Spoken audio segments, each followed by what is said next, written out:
Good afternoon on a Monday. If you've been outdoors, it's warm, right? But for most of us, it's at least 5, 6 degrees cooler than yesterday. And for some, it's a good 10, 11, 12 degrees cooler than yesterday. Temperatures, and I'll show you in a moment, but so far we're holding in the 80s. Yesterday, PDX at 95. Okay, this is the update for the heat advisory that's been issued by the National Weather Service for up and down I-5 from the Willamette Valley, all of this orange area. There's Eugene, Albany, Salem, Portland, Vancouver, all the way up into Kelso and extending out through the gorge into Hood River as well. This is the heat advisory that starts at noon tomorrow and then goes through Wednesday evening. Now, it still looks to me like tomorrow, Tuesday, will be very similar to yesterday, Sunday. Yesterday, Sunday, Portland hit 95. Hottest day. Every single model agrees. No matter what happens, the hottest valley temperatures here on the west side will be Wednesday. This is the American GFS model. It's the model that seems to be most locked in based on what's happening today and then moving forward. So on Wednesday, the American GFS model shows 96 to 100 degrees. Here's Multnomah County, 96, 99. There's Salem, 99, maybe 100. There's Eugene, 98, maybe 100. There's 92 up in Kelso Longview. Mid 90s, perhaps, up in Seattle. No hotter. In fact, not only no hotter, but not as hot on Wednesday when you get out in the Columbia Basin. Now, for some of you out east, your hottest day will actually come on Thursday, which is when the west side will start to cool down a little bit. Are we looking at record temperatures? No, not generally speaking. I'm shuffling my papers around here. So the records, as you probably surmise this time of the year, are generally all above 100. So the record for Tuesday, tomorrow for Portland is 103. I'm saying mid 90s. Wednesday, 104. I'm saying 98, 99, maybe 100, 101, but 104 is the record. 102 is the record on Thursday. I'm saying 92. Okay, so we'll get into all of this, and we'll focus heavily just on the temperature forecast. All of this brought to you by, thank you very much, the Momentous Wealth Podcast. This is the investment educational podcast, if you will, meant to educate you on what's going on with the market and investment choices. From Momentous Wealth Management, local firm licensed in Oregon and Washington. I've used them literally for over 20 years. They are a self made firm that was born and originated here in Clark County, and now they're licensed in Oregon and Washington. I also believe they're licensed down in Arizona. Okay, so check them out. They've been my longtime sponsor. Very much appreciate them. Here are the temperatures. These are 4 o'clock numbers. And what's interesting is, so there's Medford 100. The coast is very marine influence. They had low clouds, they had fog this morning. They're getting some sun now, but it's in the 60s. But inland, you got 100 in Medford, 91 in Eugene, 95 in Bend, Salem 88, the Dow's 91. Portland is on this little more of a marine influence, cooler weather pattern, 81 degrees, 74 up in Seattle. It's literally outside of the coast.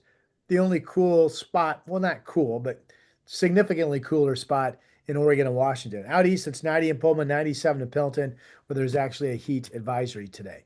Okay, we'll come back to that map. I do want to show you real quick. Let's just see what the temperatures are doing.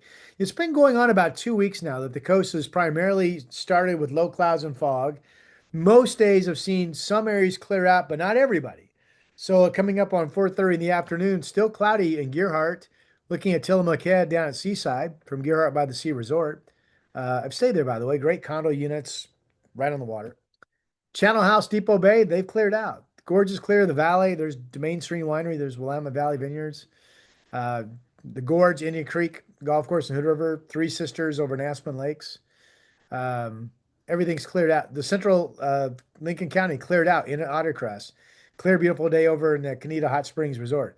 It's fun to look at all the people over there. Yeah, doesn't that look great? Those thermal pools. Don't need the thermal pools much today, but they've got them. All right.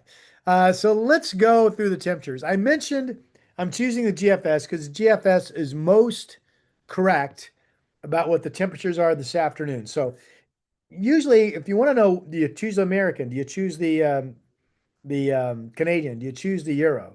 What do you choose? Choose the model that for the time being is most locked in. That's the American GFS model. It's showing low to mid 80s around Portland. That looks like that's going to be the case. Showing at least 86 down in Salem. It's actually running 88, 89 today. It is 90 down Eugene. It's showing 91. So that's pretty close, right? 79, 80 up in Seattle. There's the heat advisory out in the Columbia Basin of 103 temperature. Okay, so that's today. So what happens tomorrow? Well, tomorrow, the west side heats up and the east side cools off. Here's Pendleton. Heat advisory today in Umatilla County, not tomorrow, tomorrow in the 80s. But we'll focus heavily up and down I-5.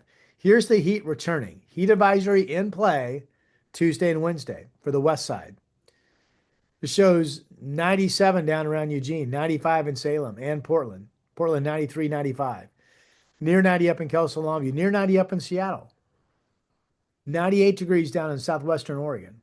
Only 80, 81 over in Bend, where it's been around 90 degrees today. So again, quite a bit cooler tomorrow, except in the areas east of the Cascades.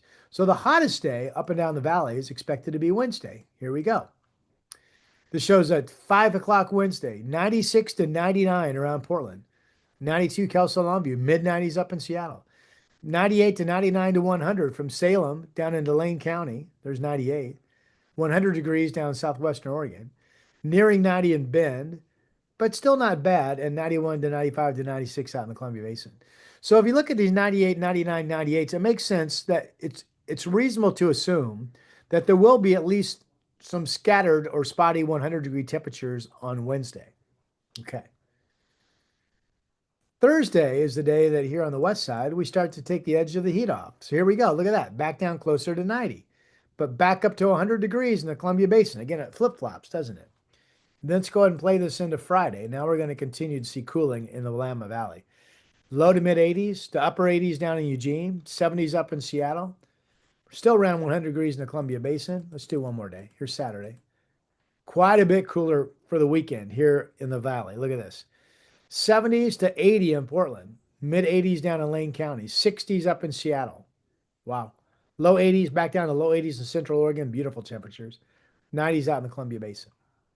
Remember, the other way to look at what the temperature potential is, I just showed you a surface temperature forecast for the American GFS.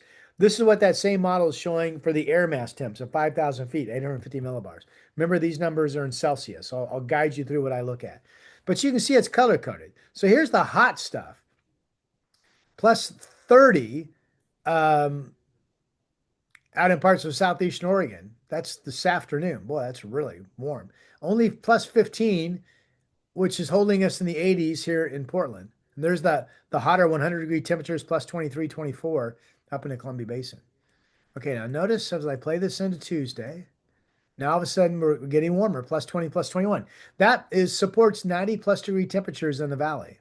A little cooler though in Columbia Basin, a little cooler in Southern Oregon. The overall upper level high that's supporting all this is right here in these darker kind of reddish brick tones in Nevada, pretty much centered over Nevada and Utah, plus 34, plus 36.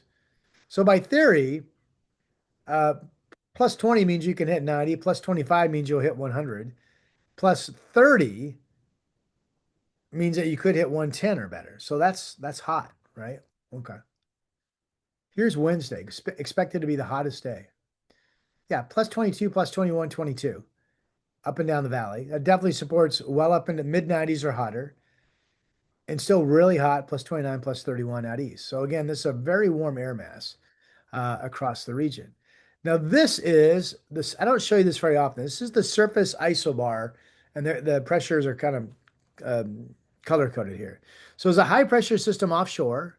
The winds flow parallel to these isobars. So that gives us a northwest wind right in here, kind of zipping in to the northwest. Here's a Canadian high. The border of that Canadian high is like right up in here. That's keeping that north of our area.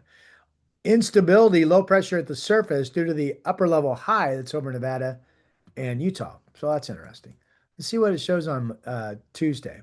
Here's Tuesday afternoon. Still upper level high, but it's backed off. And notice if you do the winds, today it's more of a north-northwest.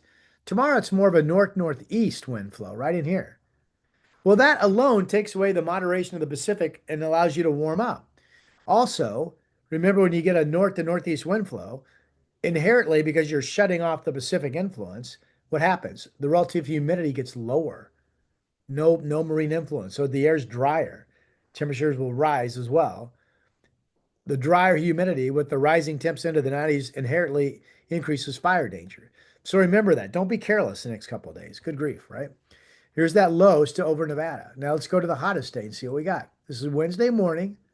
See the low over Nevada? This and see how this is kind of an inverted trough right here if you follow the isobars. This is a surface trough, which is the center of hot weather on Wednesday morning. And then here we are Wednesday afternoon. Now the surface trough is now there's a low area up over north central Washington. The low that's been over Nevada, this big area of low pressure at the surface, is now expanding up into Oregon. And we actually have a north to northwest flow pattern in the afternoon. Sometimes you think it's going to be 100 in Portland. It's super warm at noon. It's super warm at 2 o'clock in the afternoon. And then by 3, westerlies kick in. And all of a sudden you stop warming and you actually cool. And you end up with a forecast that's 5 degrees cooler than what you thought. That could happen on Wednesday if you're looking at the weather flow.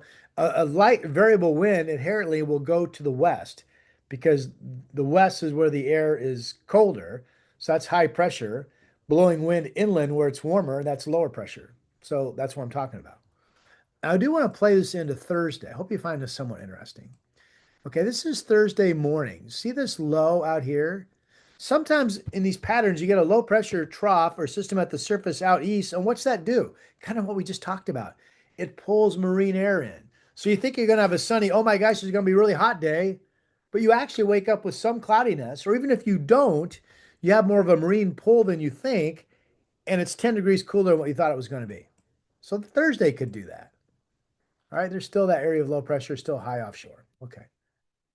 Let's go around the horn. These are the, again, four. Let me just click on this for fourth. This should update at the top of the half hour. So these should be 430 temps, 100 in Medford, still 81 in Portland, 88 in Salem. Well, I'm not sure if it changed or not. Okay.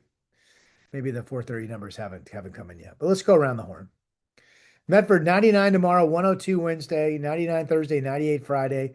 And then there's the cool down into the weekend, but still 90 or better. Okay. Central Oregon currently 95. There's a nice cool down tomorrow. Again, Central Oregon's kind of lagging. Portland cooled down today. Central Oregon cools down tomorrow and then heats back up. 86 tomorrow, 92 Wednesday, 94 Thursday, and then cooler into the weekend. That's Ben's forecast. The Dows, 92, 95 Wednesday, 95 Thursday, and then cooling into the 80s into the weekend. Okay. All right. Let's go out to Pendleton. Cooler tomorrow. It's been about 100 today. 90, 88 tomorrow. Big drop. Still pretty comfortable Wednesday. Then back to 96 Thursday, Friday, 97, cooling into the weekend. Okay. Here's Seattle. 86 Tuesday. Here comes the heat. 91 Wednesday, hottest day. Like Portland, the hottest day. 86 Thursday, 83 Friday, 70s into the weekend. That's some marine cloudiness in the morning breaking into some afternoon clearing, by the way, is what that is. Okay. Let's go to capital city here in Oregon, Salem. How about 93 to 97, maybe 100 on Wednesday, cooling down to 90 Thursday, cooling into the mid to lower 80s over the weekend. Okay. Astoria, what we got? 76 tomorrow. Again, tomorrow's the day with more of a north to northeast wind flow. Astoria could hit 80. This is actually showing you Seaside's temperatures, pardon me. Seaside could hit 80 tomorrow as well.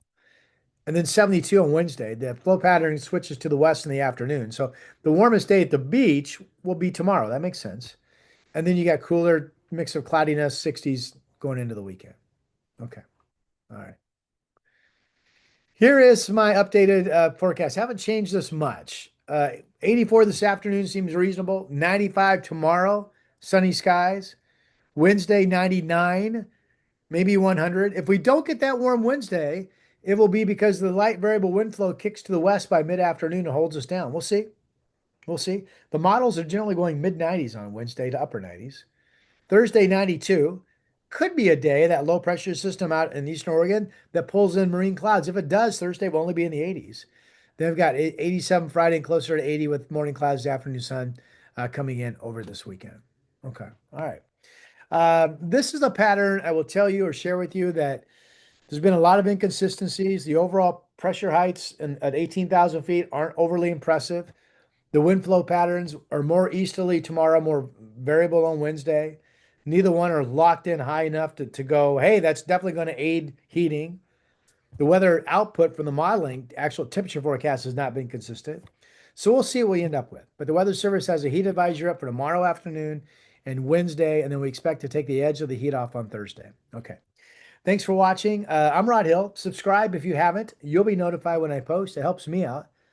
I'll talk to you soon.